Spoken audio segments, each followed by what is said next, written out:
Hello friends, வணக்கம்.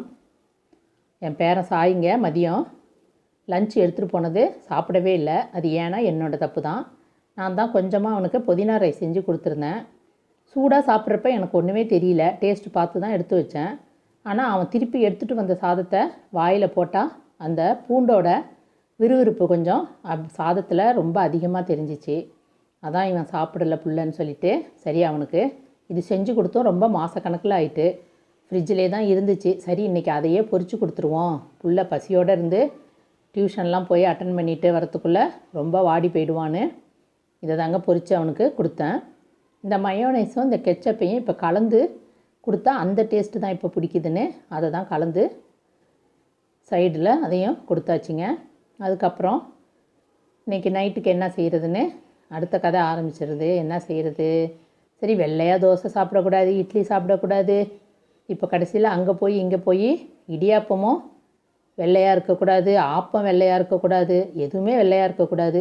சரி அப்புறம் என்ன செய்கிறது? எடு ராகி மாவை போட்டு அதை தாங்க இன்றைக்கி இடியாப்பம் செய்ய போகிறேன்.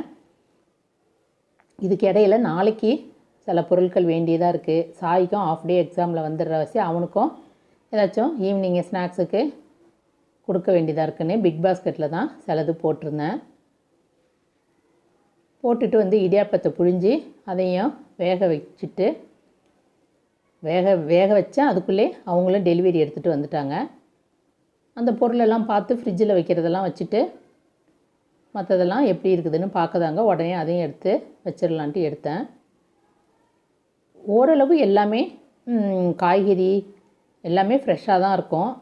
ஏதோ ஒவ்வொரு பொருள் தான் வந்து சில டைமு வாழைப்பழம் பார்த்திங்கன்னா கொஞ்சம் ரொம்ப சில டைம் தான், அதெல்லாம் எப்போயோ ஒரு தடவை தான் நடக்கும். அந்த ரொம்ப கனிஞ்சிருக்கும். பூவெல்லாம் கொஞ்சம் சிலப்போ கொஞ்சம் பழைய ஸ்டாக் மாதிரி இருக்கும். மற்றபடி ரொம்ப ரேரு இந்த மாதிரியான சில தவறு நடக்கிறது.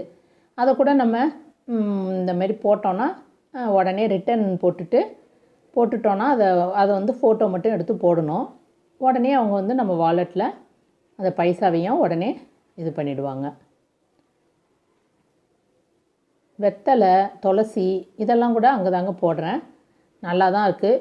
பூ எப்படி இருந்தாலும் துளசி வந்து எப்போதுமே ஃப்ரெஷ்ஷாக ஐயப்ப பூஜைக்கு ரொம்ப யூஸாக இருக்குங்க. இவங்க இப்படி வந்து இந்த டெலிவரி செய்யலைன்னா என்னோடய பாடு ரொம்ப திண்டாட்டங்க.